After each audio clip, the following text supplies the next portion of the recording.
Lazzarini Design 150-meter Air Yacht concept. A private aircraft, usually a flying boat, is referred to as an air yacht. Between the wars, they grew in popularity as a form of recreation and a status symbol for wealthy businessmen. The first aviations of this type arose just before World War I, when sporting gentlemen, i.e., those who were both wealthy and had plenty of free time, could enjoy private flying. For the first time, flight was seen as a means of safe and reliable transportation rather than a feat in and of itself. The ability to fly to make long distances manageable was recognized as an advantage from the beginning. One goal was to make seasonal commuting between New York and Florida, which was previously done by train. World War I accelerated all aspects of aviation, resulting in numerous technical advancements, particularly in engine reliability and the development of larger, more robust aircraft, which would include seaplanes. Despite this, the aircraft industry experienced a downturn following World War I as the surplus market was flooded with ex-military machines and engines. Manufacturers scoured every available market, including building a few specialized aircraft for the ultra-wealthy. In a more prosperous environment, this niche market might have been less appealing. The Kirkham Air Yacht, built on Harold Vanderbilt's order in the early 1920s, was a typical air yacht. It was designed by Vanderbilt to transport him between New York business offices and his family's estate in Newport, Rhode Island. It had an enclosed passenger cabin for 4 passengers and an open pilot's cockpit ahead. Similar to the modern loaning flying yacht, both were monoplanes with duralumin stress skin constructions and were of the most cutting-edge design. The loaning had a war surplus Liberty engine, whereas the Kirkham had the most recent and powerful British Napier Lion engine. Both were flying boats that could land on any open body of water, which the wealthy had access to in both New York and their seaside country estates. The trip to Newport could take around 2 hours, which is 3 times faster than taking the train and still twice as fast as driving today. Later, aircraft became amphibious as public airfields developed during this decade, allowing them to be more flexible in their destinations. In a hangar fire in 1927, Vanderbilt's Kirkham was destroyed, and he replaced it with a larger 6-seater Fokker. The Fokker B3C was first registered as NC-149. This design had been devised by Fokker as the B-3 military patrol aircraft, but after failing to sell to the Dutch Navy, it was converted with a passenger cabin and shipped to the United States, making it available to Vanderbilt on short notice.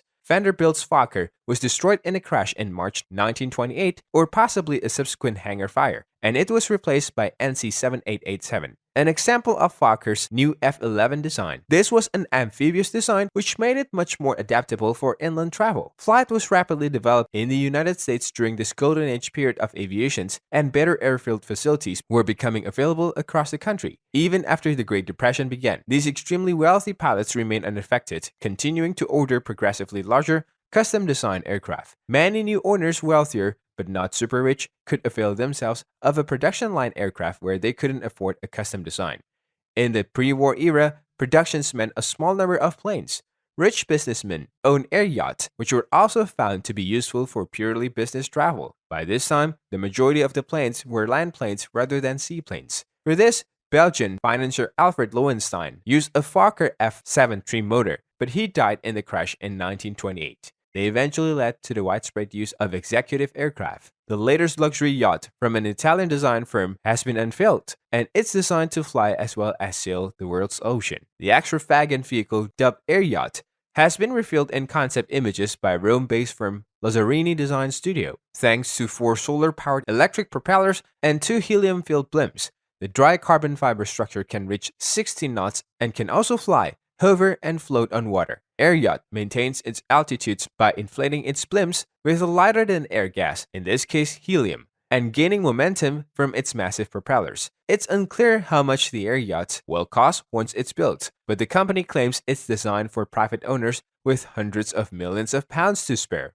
The dry carbon fiber structure's overall length would be nearly 300 feet, with a width of 260 feet, and the main central deck would be 260 feet long and 30 feet wide. Air Yacht's twin blimps, each powered by ultralight batteries and solar panels, contains 400,000 meter cubic of compressed helium and are propelled by 8 counter-rotating engines. According to Lazzarini, the craft could fly for more than 48 hours at a maximum speed of 60 knots. The Air Yacht is not a public transportation or touristic airship. According to Lazzarini Design Studio, which has released new renderings on its Instagram page, it was designed for a private owner with efficiency for the future of mega yachts and aviation. Air Yacht takes to the skies thanks to two massive blimps, both of which have helium-filled central compartments that are inaccessible to passengers. Concourses and private suites with beds and washing facilities circle the helium compartments within the blimps, allowing passengers to spend multiple days on air yachts during long voyages. On each blimp side, there are 5 passenger suites with spectacular sky window views. Each blimp also has a large windowless viewing platform at the back that allows passengers to see the waves splashing beneath them while underwater or get some fresh air at 5,000 feet while airborne.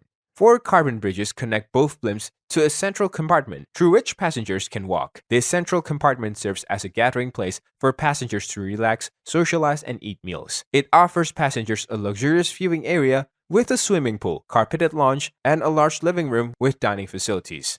At the bottom of each of the 2 blimps are inflatable basements, which fill with air when the vehicle approaches water, allowing it to float when necessary. The air yacht is pushed down by the engine's rotations and can stand in the water thanks to a depressurization of helium and a ballast anchor system, said Lazzarini. It has a top speed of 5 knots and can sail quietly through the water. A helicopter can rest on the top of the structures as an optional extra for flying visits to local destinations. Air Yacht could be too expensive to ever become a reality, as Lazzarini is known for revealing lavish concepts without actually building them. Mail Online has reached out to the company for comment on how much it will cost to build and whether it has received any interest from so-called private owners. Lazzarini recently unveiled the concept images for a 7.5 million euro red super yacht capable of carrying a Ferrari, a swan-shaped super yacht, a 450 million euro shark-inspired mega yacht, and a sleek yacht with a distended hull in the middle are among the firm's other projects. Yachts are considered a luxury items, whereas cars, for example, are a necessity for many people. As a result, there is a high demand for cars, allowing them to be mass-produced. Luxury automobiles are also expensive, but nothing compares to the cost of a luxury vessel. Due to manufacturing costs and to ensure that their businesses are financially viable, luxury boat builders must charge high prices for their vessels. The high cost of constructing a luxury vessel is due to the lengthy and painstaking process required to complete the vessel to a high standard. High-end skilled labor is costly, and the facilities needed to construct boats are also costly.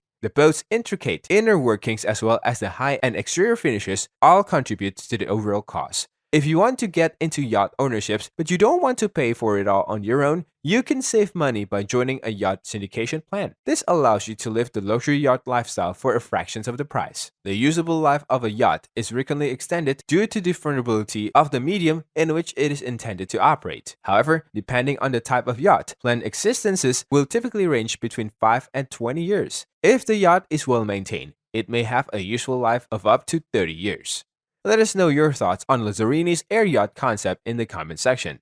And that's all for today. Thank you for watching the video. If you enjoyed it, please make sure to like, share, and subscribe to our channel for more exciting videos like this one. See you in the next video.